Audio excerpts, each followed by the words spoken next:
हम तो एकजुट हैं। वहीं उसी मौके पे बाबा साहब अंबेडकर ने वो जग से पानी का गिलास भर के और उसको मदन मोहन मालवीय जी के सामने किया। उन्होंने कहा अगर मालवीय जी कोई अछूतपन नहीं है, कोई भेदभाव नहीं, तो ये पानी आप पी के दिखाइए। और मालवीय जी ने इतनी हिम्मत नहीं जुटा पाए कि एक अछूत के हाथ से पानी पी लें।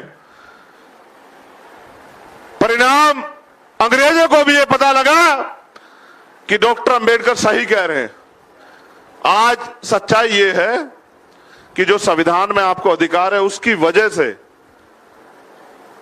थोड़ा सा जो आप आरक्षण और कुछ रिसोर्स जो हमें मिले हैं, उनकी वजह से आज हम लोग थोड़े से आगे बढ़ गए हैं। वरना सच तो ये है कि जब देश आजाद हुआ तो अमीर लोग अमीर ही रहे और गरीब लोग गरीब ही रहे।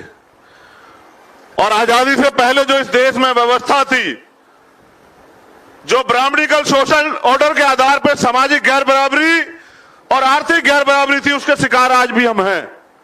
और मेरे याद है बाबा साहब अंबेडकर ने कहा था संविधान को सौंपते हुए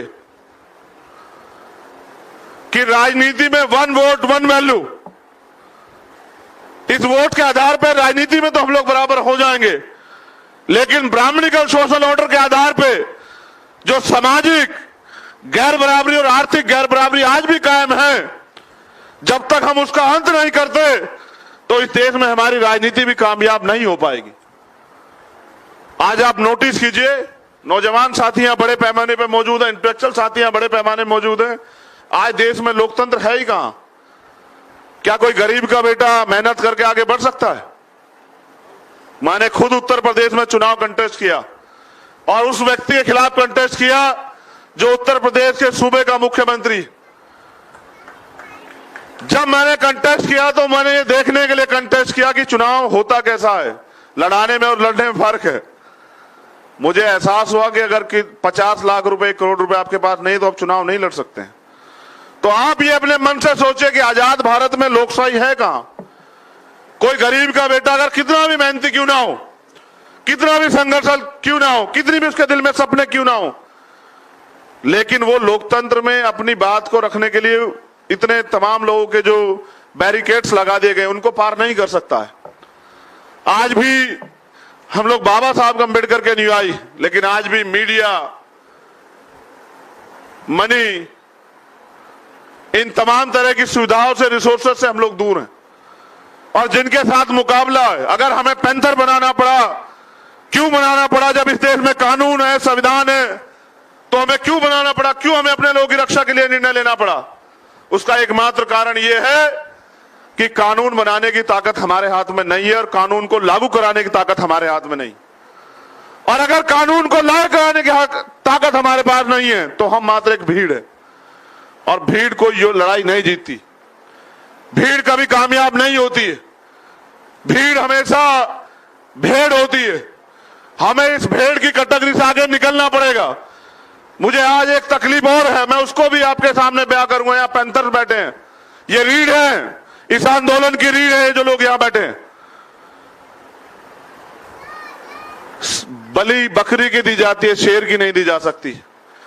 अगर हमें शेर बनना है तो हमें अपने महापुरुषों के जीवन संघर्ष को, उनके सिद्धांतों को, उनके जीवन को अनुसरण करना पड़ेगा, जीना पड़ेगा। बाबा साहब अम्बेडकर चाहते थे कि हम इंस्टीट्यूशन बनाएं।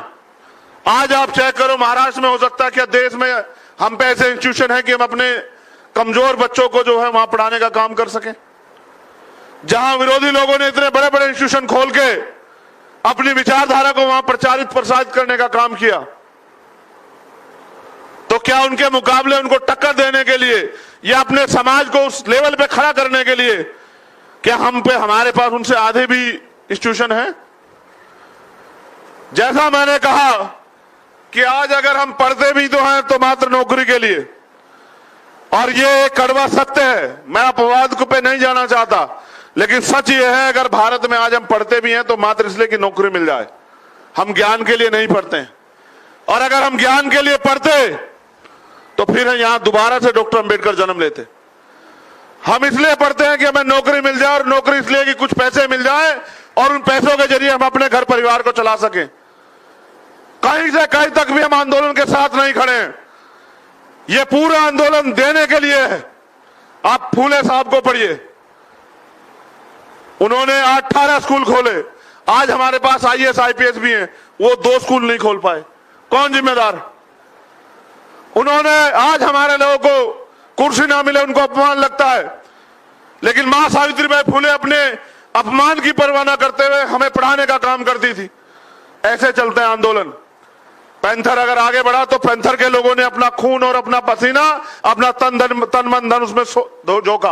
और अगर भीम आर्मी ने अपनी पहचान बनाई, मुझे गर्व है भीम आर्मी का कार्यकर्ता होने पे कि पूरी दुनिया में जाने जाने वाली टाइम्स मैगजीन में अगर भीम आर्मी का एक कार्यकर्ता जगह बनाता है तो ये भीम आर्मी की ईमानदारी, उसके संघर्ष की पहचान है। पूरी दुनिया में 200 से ज्यादा देश हैं।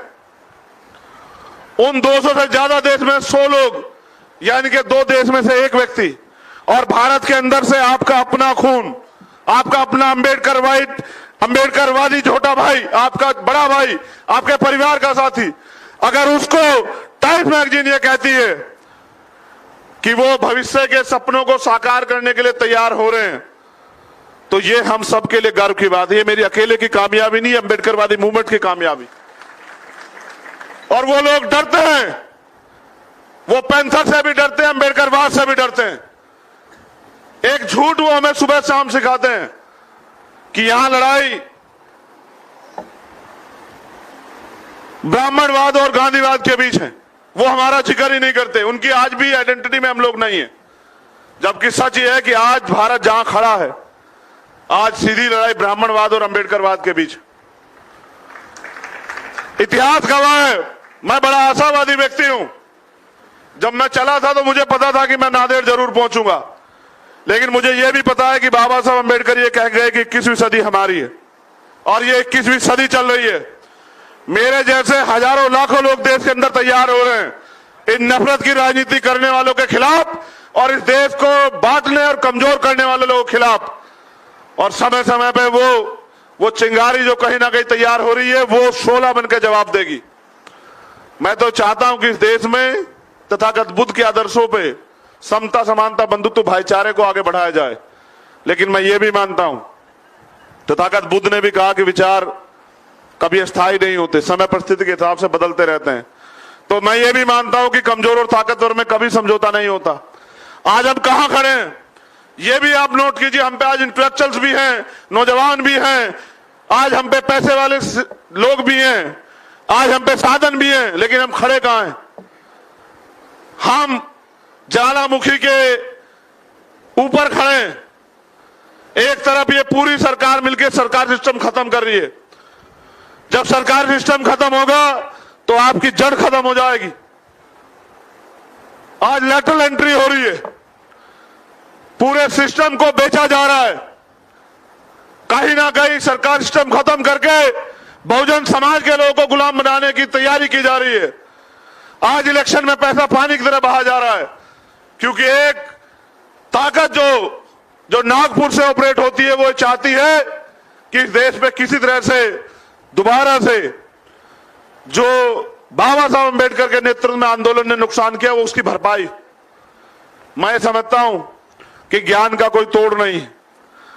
अगर हमने बाबा साहब अम्बेडकर को वास्तविकता में पढ़ा है तो हमें बाबा साहब अम्बेडकर के आदर्शों पर चलना चाहिए। और जब हम बाबा साहब की तरफ देखते हैं तो मैं समझता हूं कि उन्होंने, जब हम उनकी किताब पढ़ते हैं क्रांति प्रतिक्रांति या एनलेशन ऑफ कास्ट, तो हम ये देखते हैं कि वो हर चीज का रास्ता बता के गए। हमें कहीं और जाने की जरूरत नहीं। हम पे ज्ञान का सागर, चाहे राजनीति हो, चाहे समाजशास्त्र हो, चाहे अर्थशास्त्र हो, हम पे ज्ञान का सागर है, शक्ति का पुंज, symbol of knowledge. Doctor Ambedkar जैसी विचारधारा और ऐसी शख्सियत जो इतिहास में अजर अमर है, ऐसी शख्सियत हमारे पास। हमें अपने महापुरुषों का अनुसरण करना चाहिए। मेरी ये भी शिकायत है कि हमने, जब मैं महाराष्ट्र आता हूं तो मैंने पिछली बार आके पूछा कि भाई महाराष्ट्र के लोग ये क्यों कहते हैं कि पुतला है, कि पुतले पे माला हार चढ़ाना है। तो उन्होंने कहा पुतला ही तो है। तो मैंने कहा इसमें गलती आपकी नहीं, हमने उनको पुतला ही बना दिया है। अगर